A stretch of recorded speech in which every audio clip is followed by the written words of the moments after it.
بسم اللہ الرحمن الرحیم۔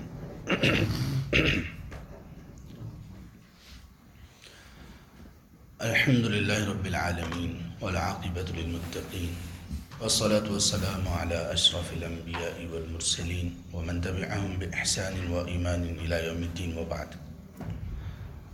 سورۃ البقرہ آیت نمبر 189 189۔ اعوذ باللہ من الشیطان الرجیم یسألونک عن الأہلہ۔ وہ لوگ آپ سے ہلال کے متعلق سوال کرتے ہیں۔ الأہلہ یہ ہلال کی جمع ہے، اور ہلال عربی زبان میں پہلی رات کے چاند کو کہتے ہیں۔ اردو میں بھی اسی طرح سے ہی ہے، عربی سے ہی یہ نام اردو میں لیا گیا، اور ہلال ہم کہتے ہیں پہلی رات کا چاند۔ عربی زبان میں اس کی وسعت کی وجہ سے چاند کے جو 29 یا 30 راتیں جو بنتی ہیں، سب کے لیے الگ الگ نام ہیں، ہر ایک رات کے لیے الگ نام۔ جیسے جب چاند مکمل ہو جاتا ہے تو اس کو بدر کہتے ہیں، تو اس طرح سے مختلف نام ہیں۔ اس سے پہلے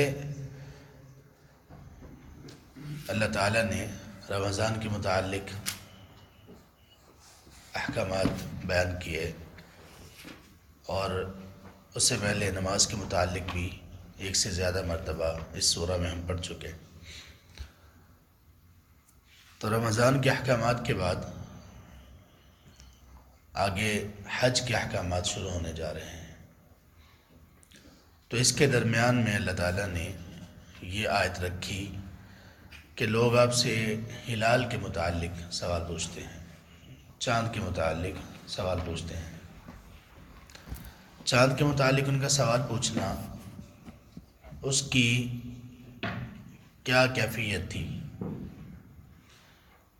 کہ چاند چھوٹا اور بڑا کیوں ہوتا ہے، دکھائی ہمیں کیوں دیتا ہے چاند چھوٹا یا بڑا؟ پہلی رات کا چاند باریک سا، پھر بڑھتا رہتا ہے، پھر کم ہوتا رہتا ہے۔ تو یہ ان کا سوال تھا، لیکن ان کے جواب میں اللہ تعالیٰ نے ان کو وہ بات بتائی جو ان کا مقصود تھی، جو ان کے لیے جاننا ضروری تھی۔ چاند کے متعلق یہ جاننا کہ چاند کی منازل ہیں، چاند کم اور زیادہ کیسے دکھائی دیتا ہے، چاند کی گردش کیسی ہے، چاند کی روشنی کیسی ہے، مستعار ہے یا اپنی ہے، یہ سب باتیں چاند سے متعلق ہیں۔ لیکن جو چیز جاننا ضروری تھی اللہ تعالیٰ نے اس کو بیان کیا، اور وہ کیا ہے؟ یسألونک عن الأہلہ، لوگ آپ سے ہلال کے متعلق پوچھتے ہیں۔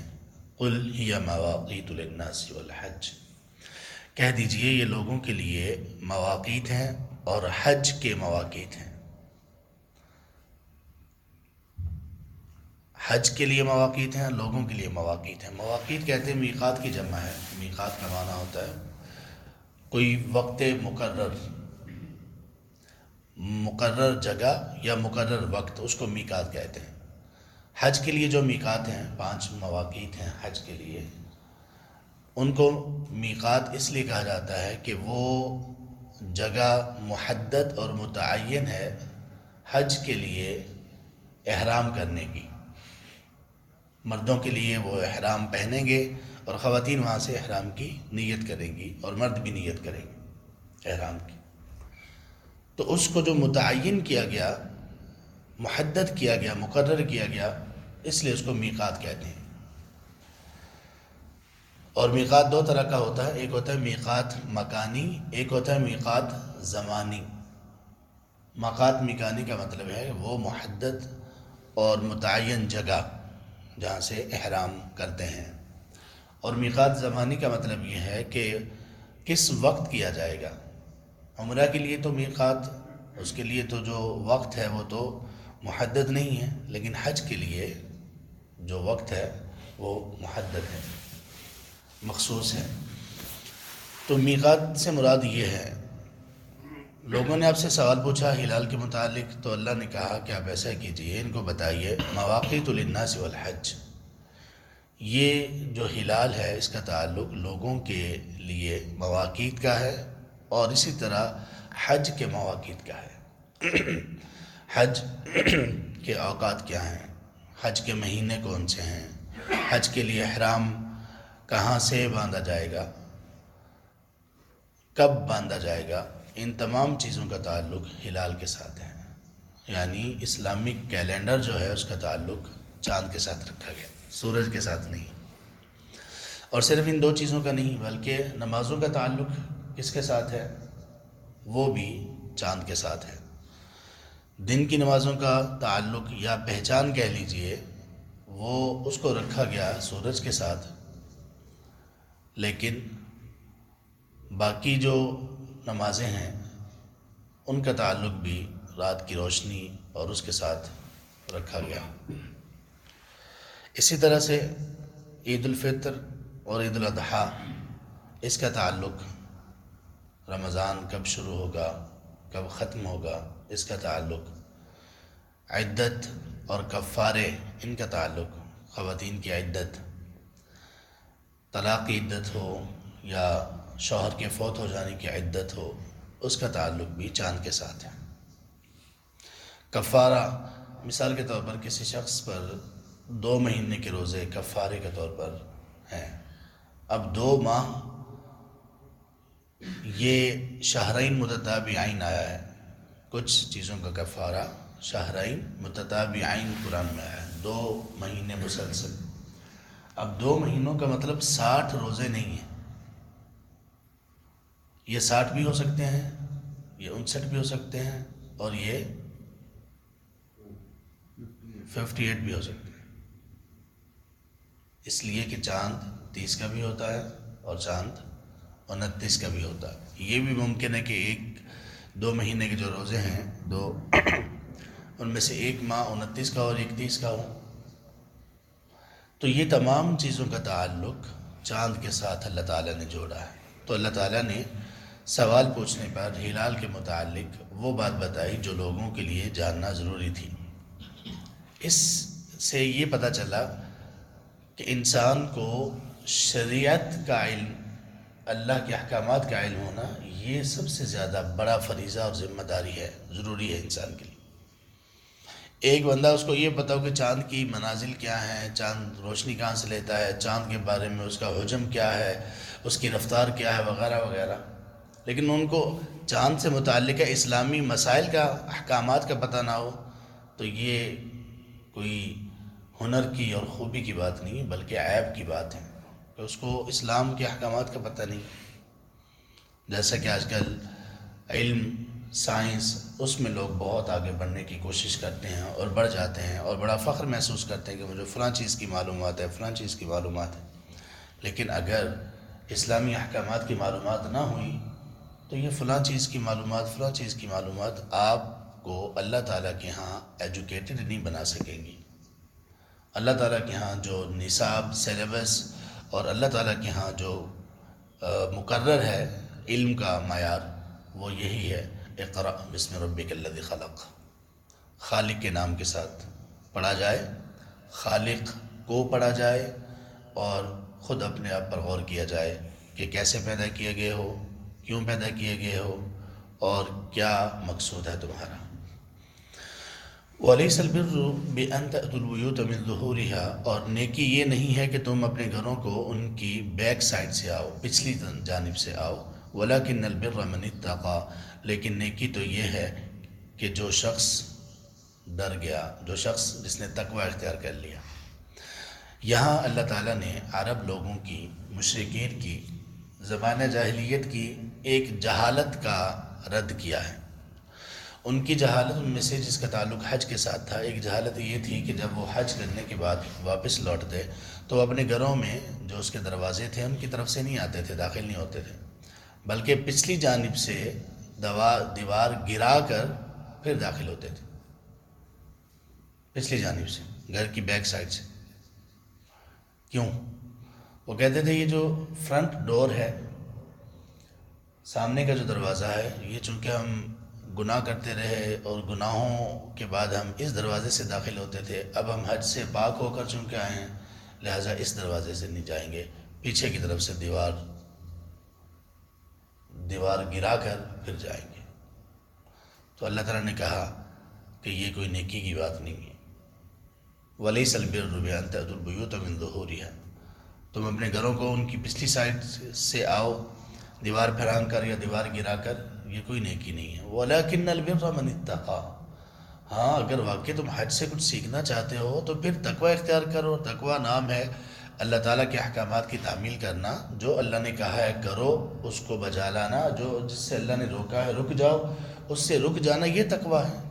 تو نیکی یہ ہے جو متقی بن گیا، 2 3 4 چیزوں پر اپنے آپ کو سخت کر لینا اور باقی چیزوں کی طرف توجہ ہی نہ دینا، وہ بھی اسلام کے احکامات ہیں، یہ کوئی نیکی نہیں ہے۔ اور اسی طرح اپنی اختراعات کو، اپنی بنائی ہوئی چیزوں کو، اپنے ذہن کے جو خیالات یا رسم و رواج ہیں ان پر پختگی کا نام نیکی نہیں ہے، نیکی نام ہے تقوی کا۔ تو اللہ نے فرمایا وَأْتُوا الْبُيُوتَ مِنْ أَبْوَابِهَا، تم اپنے گھروں کو آؤ، ان کو دروازوں سے آؤ، جو طریقہ کار ہے اس سے آؤ۔ وَاتَّقُوا اللَّهَ لَعَلَّكُمْ تُفْلِحُونَ، اور اللہ کا تقوی اختیار کرو تاکہ تم کامیاب ہو جاؤ۔ کامیابی تمہاری ان چیزوں میں نہیں ہے جو تمہاری خود ساختہ ہیں، کامیابی دوبارہ سے کہا گیا تقوی اللہ کا اختیار کرو گے تو ہی کامیابی ملے گی۔ یہ جو کہا وَأْتُوا الْبُيُوتَ مِنْ أَبْوَابِهَا کہ تم گھروں کو ان کے دروازوں سے آؤ، اس سے کچھ اہل علم نے بڑے ہی لطیف نقاط نکالے، بڑے اچھے، بڑے ڈیپ پوائنٹس بھی نکالے۔ ان میں سے ایک سیکھنے کی بات یہ ہے کہ انہوں نے کہا کہ ہر چیز کو اس کے طریقے کے مطابق کرنے کا حکم دیا گیا ہے۔ اسی میں سے ایک چیز یہ ہے کہ انسان کو علم کیسے حاصل کرنا چاہیے، یہ ایک قاعدہ ہے، ایک پرنسپل ہے۔ وَأْتُوا الْبُيُوتَ مِنْ أَبْوَابِهَا یہ ایک پرنسپل بن گیا ہے، ہر چیز کو اس کے طریقے کے مطابق کرو۔ علم سیکھنا ہے، دین کا علم سیکھنا ہے تو کہاں سے سیکھو گے، کیسے سیکھو گے، سیکھنے کے آداب کیا ہیں، آپ کو علم کہاں سے سیکھنا ہے اور کس سے سیکھنا ہے اور کس طرح سے سیکھنا ہے، سارا کچھ بتا دیا گیا۔ وَأْتُوا الْبُيُوتَ مِنْ أَبْوَابِهَا، سو تم لوگ گھروں کو دروازوں سے آؤ، یعنی چیز کو اس کے طریقے کے مطابق کرو۔ علم سیکھنا کیسے ہے، فَاعْلَمْ أَنَّهُ لَا إِلَهَ إِلَّا اللَّهُ، شروع کہاں سے کرنا ہے، لا الہ الا اللہ سے۔ سورہ محمد کی آیت نمبر 19 میں اللہ نے کہا فَاعْلَمْ أَنَّهُ لَا إِلَهَ إِلَّا اللَّهُ، اے پیغمبر پہلے اس بات کو جانیے، اس بات کا علم حاصل کیجئے کہ لا الہ الا اللہ، لا الہ الا اللہ وہ چیز ہے جس کے لیے اس کائنات کو پیدا کیا گیا، لا الہ الا اللہ وہ چیز ہے جس کے لیے انسان کو پیدا کیا گیا، اور لا الہ الا اللہ وہ چیز ہے جس کے لیے تمام انبیاء اور رسل کو مبعوث کیا گیا۔ اب اس کے بعد آ جائیے دین کی دعوت اور تبلیغ، اس کا طریقہ کار کیا ہونا چاہیے۔ وَأْتُوا الْبُيُوتَ مِنْ أَبْوَابِهَا، اس کے تحت اس کا تقاضا یہ ہے کہ اسی طرح سے کرو جیسے سکھایا گیا ہے، طریقہ کار۔ اور طریقہ کار کیا ہے، طریقہ کار یہ ہے کہ تم لوگ علم کی بنیاد پر دعوت دو، اور دعوت کس چیز کی طرف دو، سورۃ النحل میں ہے آیت نمبر 125 ادعو الی سبیل ربک، سبیل رب کی طرف، اپنے رب کے راستے کی طرف دعوت ہو، کسی فرقے کی طرف دعوت نہ ہو، کسی مکان جگہ کی طرف دعوت نہ ہو، کسی شخصیت کی طرف دعوت نہ ہو۔ دعوت کس کی طرف ہونی چاہیے، کتاب اللہ سنت رسول کی طرف، یہ دعوت کا انداز ہے۔ اس کا مطلب کیا ہوگا کہ تم لوگ اپنے گھروں کو آؤ اپنے دروازوں سے، یعنی جو جس کام کا طریقہ کار ہے اس کام کے مطابق اس کو کرو، اور پھر کس شخص کو کس طرح سے دعوت دینی ہے، کون سے لوگوں کو دعوت کا کون سا اسلوب اختیار کرنا ہے ان کے سامنے، یہ تمام چیزیں بھی اسی میں شامل ہیں۔ ادعو الی سبیل ربک بالحکمہ والموعظۃ الحسنہ، تم اللہ کے رب کے راستے، اپنے رب کے راستے کی طرف دعوت دو لوگوں کو حکمت کے ساتھ اور اچھی نصیحت کے ساتھ اور جدال احسن کے ساتھ۔ جب ان سے ڈیبیٹ کرنی پڑے تو اچھے، سب سے اچھے انداز میں ڈیبیٹ کرو۔ یعنی کیا مطلب ہوا، دعوت میں کسی جگہ پر ہم حکمت سے کام لیں گے، یہ تو ہر جگہ پر ہوگا، پھر معاوضہ حسنہ اچھی نصیحت کریں گے، اور اس کے بعد کبھی کبھی ڈیبیٹ بھی کرنا پڑے گی. ڈیبیٹ اگر کرنا ہوگی تو کیسے کرنا ہوگی؟ ڈیبیٹ کا مطلب یہ نہیں کہ تم جھوٹے ہو، تم کذاب ہو، تم فلاں ہو، تم مشرک ہو، تم بدعتی ہو، تم فلاں ہو. نہیں، ایسے نہیں. جادلہم باللتی ہی احسن، جو سب سے اچھا طریقہ ہے اس کے ساتھ کرو اور دوسرے کی بات کو سنو. عتبہ ابن ربیعہ مشرکین کی طرف سے ایمبیسیڈر بن کر، سفیر بن کر، بات چیت کرنے کے لیے ان کے نمائندہ بن کر نبی صلی اللہ علیہ وسلم کے پاس آئے. بہت ساری باتیں کی انہوں نے، بہت ساری باتیں کی. بہت ذہین شخص تھا، بہت بڑا شخص تھا. بہت ساری باتیں کی نبی صلی اللہ علیہ وسلم سے. اگر آپ یہ چاہتے ہیں تو ہم آپ کے لیے یہ کر دیں گے، اگر آپ یہ چاہتے ہیں تو آپ کے لیے یہ کر دیں گے، آپ کا اگر یہ مقصود ہے تو ہم یہ مہیا کرنے کے لیے تیار ہیں. نبی صلی اللہ علیہ وسلم نے بڑے سکون سے ساری باتیں سنی. پھر کہا، ان کی کنیت تھی، عتبہ کی کنیت تھی ابو الولید. کہا، ابو الولید کیا آپ بات ختم کر چکے؟ انہوں نے کہا جی ہاں. تو آپ صلی اللہ علیہ وسلم نے ان پر سورہ حامیم السجدہ، جس کو سورہ فصلت بھی کہتے ہیں، اس کی چند آیات کی تلاوت کی. بس وہ وہاں سے گیا واپس، اور کچھ باتیں کی، وہاں سے واپس گیا تو وہ ولید نہیں تھا، وہ ابو الولید نہیں تھا، وہ عتبہ نہیں تھا. چینج ہو چکا تھا. مسلمان تو نہیں ہوا وہ، لیکن وہ بالکل چینج ہو چکا تھا. کہا کہ دیکھو، تم جو سمجھ رہے ہو محمد صلی اللہ علیہ وسلم کے بارے میں، محمد وہ نہیں ہے، محمد کچھ اور ہے. وہ حق بات کرتے ہیں، وہ کذاب نہیں ہے، نعوذ باللہ، وہ جادوگر نہیں ہے، وہ مجنون نہیں ہے. تو طریقہ کار یہ ہے. اس لیے ہر کام کو اس کے طریقے کے مطابق کیا جائے. اور طریقہ سیکھنا کہاں سے ہے؟ سب سے بڑی بات، فلاں چیز کو ایسے کرنا چاہیے، یا فلاں بات کرنے والی ہے یا نہیں ہے، کہاں کرنے والی ہے، کس طرح سے کرنے والی ہے، یہ سب باتیں کون بتائے گا؟ کہاں سے سیکھیں گے؟ کرائیٹیریا کون مقرر کرے گا؟ اسلام، کتاب و سنت کی تعلیم. تو یہ تمام چیزیں اہل علم نے اس وَأْتُوا الْبُيُوتَ مِنْ أَبْوَابِهَا کے تحت لکھی ہیں. اور اس طرح کی اور بھی بہت ساری چیزیں ہیں. اللہ تبارک و تعالیٰ ہمیں عمل کی توفیق نصیب فرمائے. آمین یا رب العالمین. سبحانک اللہم و بحمدک، اشہد ان لا الہ الا انت، استغفرک.